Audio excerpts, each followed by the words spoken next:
Salut à toutes, donc en fait je reviens pour une vidéo conseil par rapport aux études de droit et astuces pour réussir en fait sa première année en local.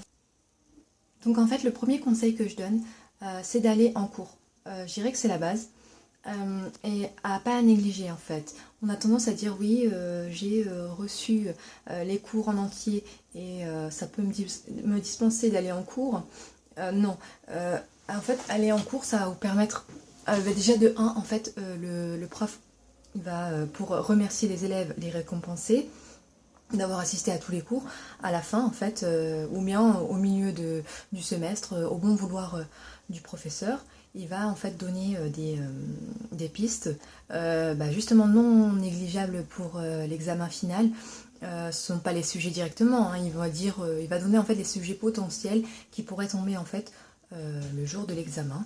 Et voilà, ça permet de gagner un gain de temps et permettre en fait d'écarter certains sujets en fait de révision.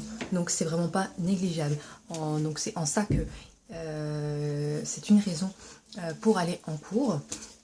La deuxième raison, c'est que pour toutes les personnes qui ont une mémoire, par exemple visuelle, auditive, tout ça, donc c'est super important. Je sais que moi, dans mon cas, j'ai besoin de voir et d'entendre le prof, c'est-à-dire que lorsque je révise, il y a certains moments où je peux me remémorer le moment où le professeur a dit cette phrase, etc. Donc je sais pas, ça m'aide psychologiquement. Le deuxième conseil, en fait, ça va être la méthodologie, donc tout ce qui regroupe en fait votre organisation, votre façon de travailler, etc.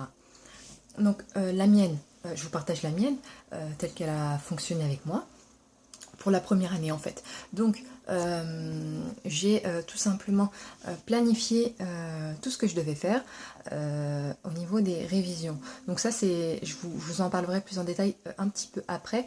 Avant, je vais vous parler d'abord de la manière de faire pendant le semestre. C'est-à-dire que quand pendant une journée en fait de cours, vous allez avoir telle matière, et à la fin de la journée, ce qui est préférable et ce que j'ai appliqué moi-même, c'est en fait de relire le cours que vous avez eu. Comme ça va permettre déjà de connaître un peu la matière et aussi à certains moments, vu que c'est de la prise de notes que vous faites, peut-être qu'il manquera peut-être des informations, etc. Donc c'est le moment de comparer avec vos collègues, vos amis, vos notes, et aussi si à certains moments vous n'avez pas compris telle ou telle chose, de demander au professeur des précisions et des éclaircissements. Donc c'est ce que je faisais. Et aussi, c'est surtout important de comprendre et voilà la matière et pas voilà se retrouver au final avec une matière qu'on ne connaît pas du tout.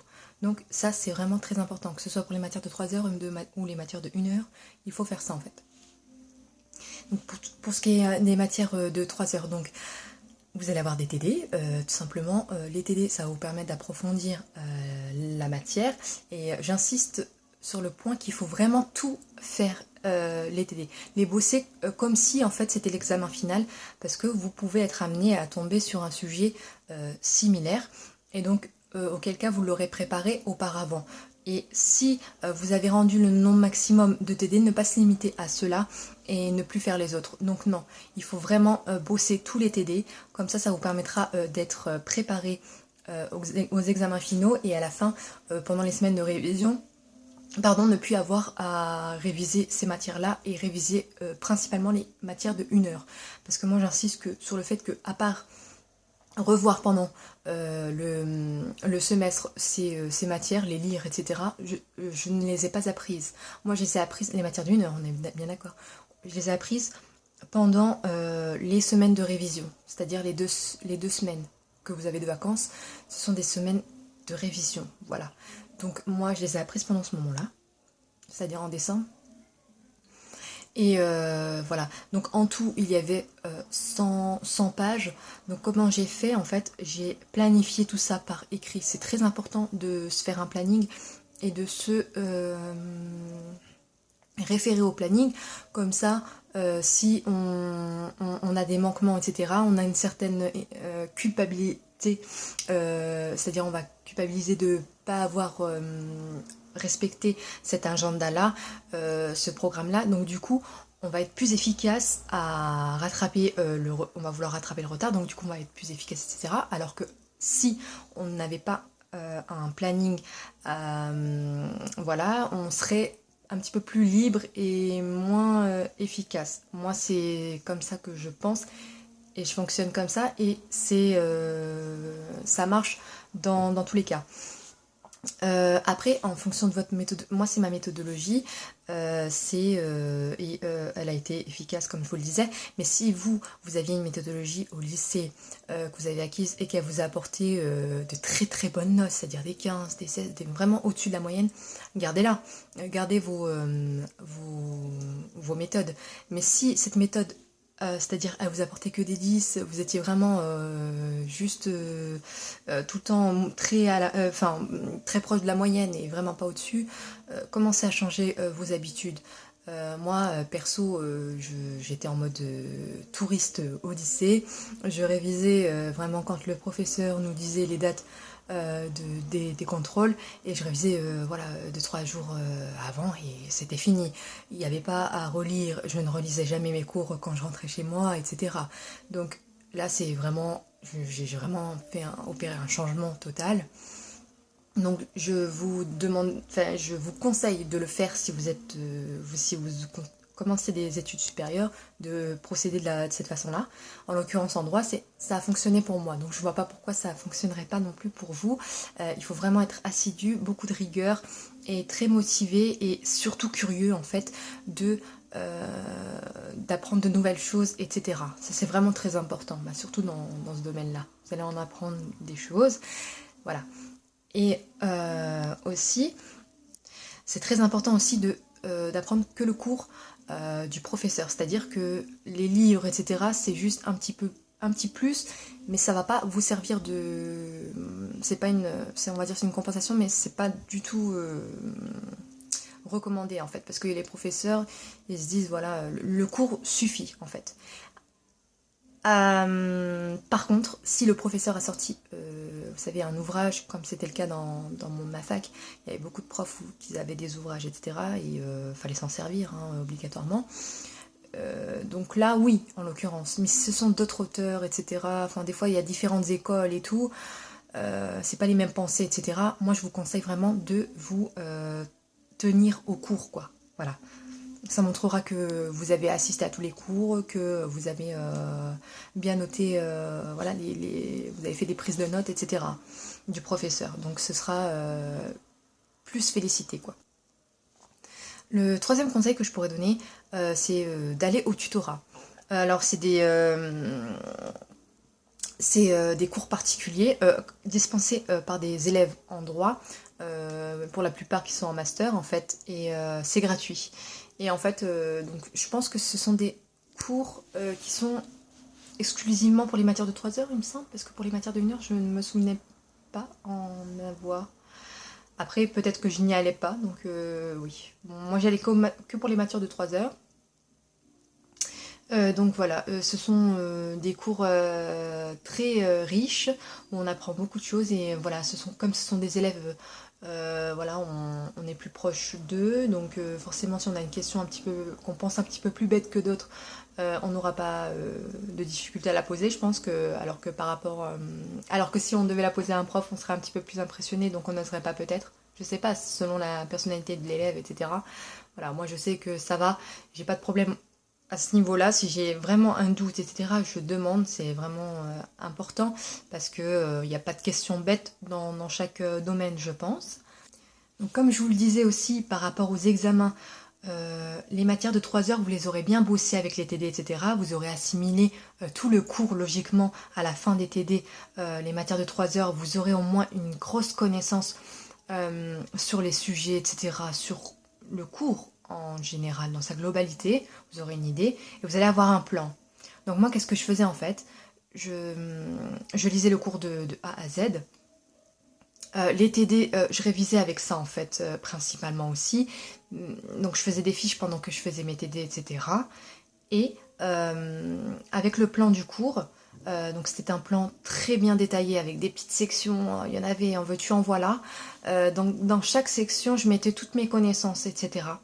Donc c'était en fait une manière pour moi d'apprendre le cours et de voir si j'étais au point et de savoir si je pouvais remplir en fait chaque partie. Donc si c'était le cas, ça voulait dire que j'étais prête, que je connaissais le cours en fait.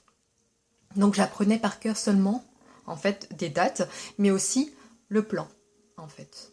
Voilà, le plan par cœur. Et pareil pour les matières de 1 heure, je vous ai dit que je pensais à les relire, etc. Pour voir s'il ne manquait rien, etc. Mais pendant les vacances, donc les semaines de révision, je m'attardais vraiment que sur les matières de 1 heure et je passais des journées entières dessus. Et donc comme je vous disais, j'avais un planning. Et en fait, il y avait, je devais comme je vous dis, donc il y avait par exemple une matière de 100 pages. Comment je procédais pour apprendre ces 100 pages? Donc d'abord, je lisais tout. Je passais une journée peut-être à tout lire pour savoir pour savoir le départ jusqu'où on va, où on va en fait, pour savoir voilà, comme l'alphabet en fait, de A jusqu'à Z quoi, pour savoir, pour pas être perdu et avoir un sens sur mes révisions en fait. Je vais pas apprendre bêtement. Voilà, c'est une manière de faire. Je sais pas si c'est propre à moi, mais c'est comme ça que je fonctionne, c'est pour ça que je préfère lire en entier et après m'attarder à apprendre. Bref. Voilà, donc je vous disais, le cours il fait 100 pages, donc je vais diviser en fait les pages par journée. C'est-à-dire qu'aujourd'hui, admettons, je vais réviser 20 pages, demain je me fixe l'objectif de 15 pages, le surlendemain je me fixe encore un objectif de 20 pages, etc. etc. Et il faut que je m'y tienne en fait à ça, sinon j'aurai l'impression de ne pas avoir révisé correctement, comme je me le suis planifié, donc ça ira pas. Donc là, vous voyez, je me mets une petite pression en plus, donc c'est ça. Pour moi, l'efficacité, en fait, c'est de se dire, voilà, j'ai ça à faire, donc je le fais. Si je n'y arrive pas, c'est que, voilà, je m'y mets pas assez. Donc quand je vais reprendre les révisions, je vais être encore 2 fois plus performante. Je sais pas, c'est psychologique, c'est comme ça, mais c'est voilà, tout ce qui englobe, pour moi, la méthodologie, etc. Donc c'est une organisation à adopter et je pense que ça va vous servir encore pour toute la vie. C'est important d'être organisé vraiment dans tout. Vraiment dans tout. Donc après avoir fini de réviser toutes les pages, donc là en l'occurrence on avait dit 100 pages, donc là il y a encore un plan. Donc le plan, il est vide, enfin je veux dire il y a toutes les parties etc. Il est vide. Donc c'est à vous maintenant de le remplir. Vous révisez sur ça en fait. Vous voyez si vous pouvez mettre les dates, si vous avez réussi à mémoriser les dates, si dans cette partie-là vous savez tout ce qui s'est passé, etc. Donc en fait c'est comme une petite fiche en fait. Votre plan va devenir votre repère en fait. Donc là vous allez noter tout ce que vous savez, etc. Et vous allez mémoriser. Et enfin le dernier conseil que je pourrais donner, qui peut paraître un peu bizarre au départ, c'est en fait de sortir, de vous aérer la tête en fait. C'est important parce que à force d'être trop dans les révisions, d'être trop, vous allez faire une overdose, mais complet. Vous n'allez pas prendre plaisir à réviser. Il va manquer quelque chose en fait. Donc c'est important de se vider la tête, etc.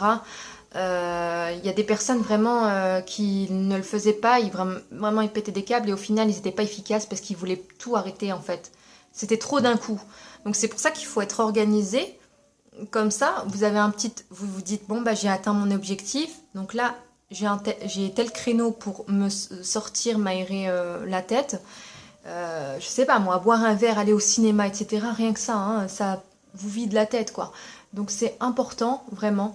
Et rien que pour vous donner un exemple, voilà, j'ai entendu une histoire qu'il y a un type, il était tellement,